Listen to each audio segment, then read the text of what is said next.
2014 warmest year on record, say U.S. researchers.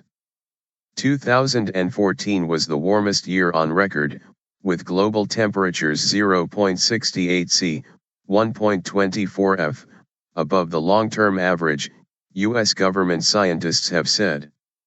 The results mean that 14 of the 15 warmest years on record have occurred since the turn of the century. The analysis was published on Friday by NASA and NOAA researchers.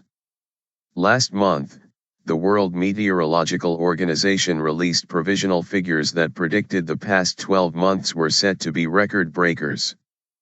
The long-term global average temperature is calculated from data collected between 1951 and 1980. This is the latest in a series of warm years, in a series of warm decades, said Gavin Schmidt, director of NASA's Goddard Institute for Space Studies. Infographic, source, NOAA. While the ranking of individual years can be affected by chaotic weather patterns, the long-term trends are attributable to drivers of climate change that right now are dominated by human emissions of greenhouse gases, he added. NASA and the U.S. National Oceanic and Atmospheric Administration, NOAA, maintain two of the three global data sets of global temperatures. The UK's Met Office maintains the third. Data from all three are used by the World Meteorological Organization, WMO, and formed the basis of its provisional figures in December. Talking to journalists, Dr. Schmidt said the results from the two sets of data showed a lot of warmth in the oceans. It shows very clearly that it has been the warmest year on record in the oceans, but it wasn't quite the warmest year in the land records, but combined it did give us the warmest year, he explained. Hot water.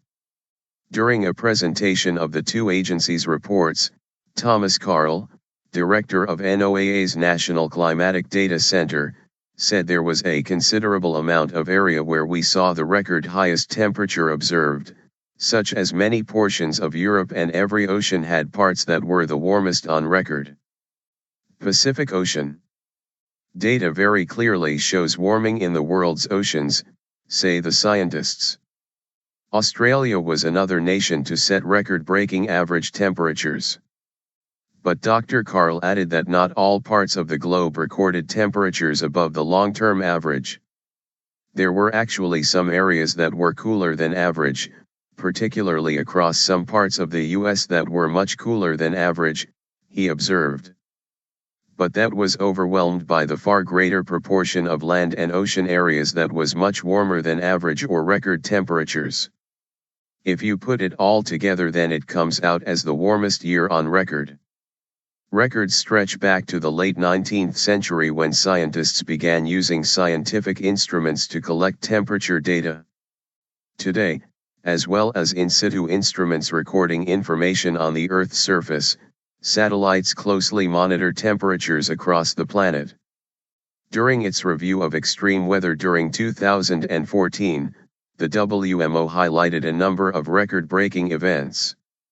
In September, parts of the Balkans received more than double the average monthly rainfall, and parts of Turkey were hit by 4 times the average. The town of Guelmin in Morocco was swamped by more than a year's rain in just 4 days.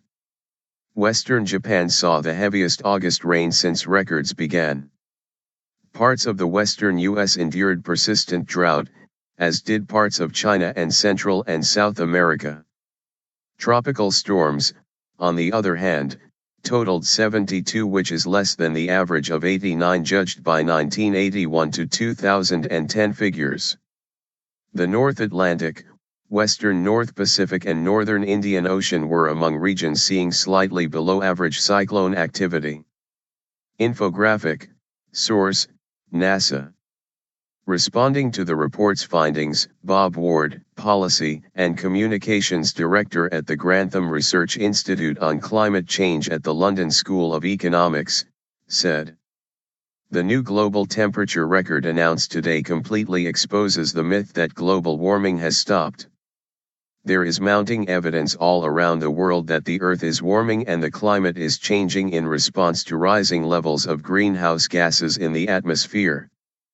A small but vocal number of people maintain that the observed temperature anomalies are not the result of greenhouse gas emissions from human activities warming the planet. It is also a view that is held by a number of politicians, making them reluctant to introduce regulations or legislation aimed at cutting emissions.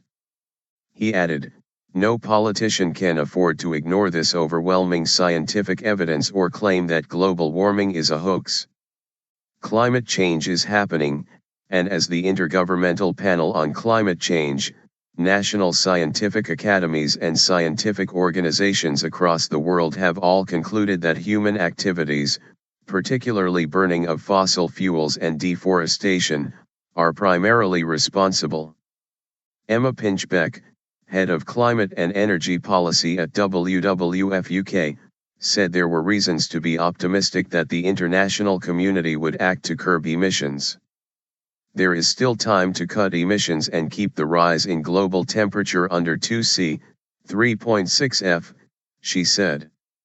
"This is the year for politicians in the UK and abroad to show leadership and to deliver the global agreements and national policy we needed to avoid the worst impacts of climate change."